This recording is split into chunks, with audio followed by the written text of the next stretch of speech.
moo tax tey comme que politique jàll na li am solo mooy nañu booloo liggéey suñu Médina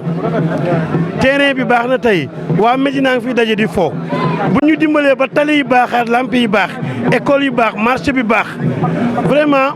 dans moins de d'ici mois de décembre ma jublu ci piscine olympique bi ah oui fii ma def fourrière bi piscine olympique bi laay waaj a ubbi liggéey boobu laa jëm parce que li ma ciy neex mooy man nekkatuma candidat maire lenn rek laay daw. monsieur le maire soo nekkul candidat est-ce que tam Médina yi duñ la jëlaat nga il faut nga bitigewaat beneen candidat. guñ ci mais tey li ma ci intéressé mooy ñu ne ci sunu mandature la ñuy def yaa ngi imaginer nekkatuma maire lu mel ni am ma ñëw toog ci tribune bi yaa ngi ressentir plaisir ma ci nar a am mu sentir ma ni sama magistère lañ ko defaree parce que tey man li may bëggee toujours li may gis ak li ñu ñuy gis léeg-léeg nag mu wute ndax man li ma bëgg rek mooy dama fi nekk jànge fi yaroo fi ci Médina gu métti jànge ci école yi daan taxaw fii ci kaw mur bi daan si daan entraînement terrain jaraaf fekk naa fi ñu gas ko di fi dugal ay xeer yu mag teg baas ci kaw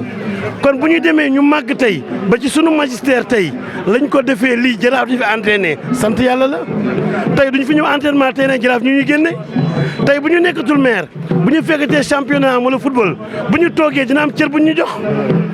ñun tey loolu rek moo ñu war a intéressé politique nañ ko tegee ne le division bi doy na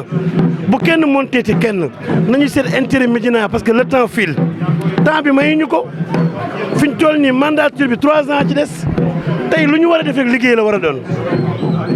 tey bu ñu dimbalee ba suñuy tali baaxaat lamp yi baax école yi baaxaat. monsieur le maire gis nañ ci loolu tamit bëri nga ay mouvement association yoo xam ne chaque fois ñu ngi œuvrer dans la citoyenneté ku si nekk rek war a indi sa contribution yow nan nga war a mën a def ñoo pour mouvement yooyu. non dama ni la mouvement boo xam ne nii mouvement citoyen la li ngay wax dëgg la ci yow lu defar Médina moo la tax a jóg ubbil naa la samay bunt mais mouvement boo xam ne daa mbubboo woo Médina am lu mu làq ci gannaaw amatuma jotam ndax man nekkatuma ci politique. man gëj nga ma dégg sax ci waxu politique man soo ma bëgg a soxlaa chantier nga may fekk tey maa ngi tabax champ de course marché pour pare déplacer waa marché Tilène toj ko tabax ko ci sama mandature maa ngi pare dans 3 mois commencé piscine olympique bi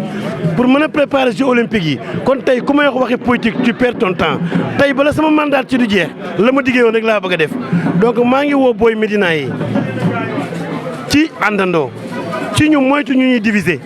ci moytu intérêt politique gu jàmbur du ñu diviser tey wax loo xam ni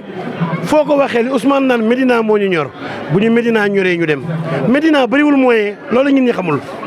Médina ay recettes bëriwul dañoo bëri bayre mais bëriwuñu moyen gis nga boo jëlee marché Tilène commencé bopp école bi ci 25 bi jëm ba cinéma bi amoo lu mat 50 cantines te cantine bu nekk 9000 lay fay même cantine bu nekk bu doon fay 10 000 te mu mat 500 000 la mënul fay ñetti agent te ci mbir marché bi cantine yi ko wër yëpp 6 000 la ñuy fay te matuñu 200 muy 1 million 200 bu dee 100 000 agents la 12 agents lay fay te maa ngi ak 500 et quelques agents donc liy defar Médina du wax ju bëri du Tilène ay lijjanti la àndul ak coow moo tax tey terrain Gibraltar ñu ngi ci wut ay pexe mu gaaw a baax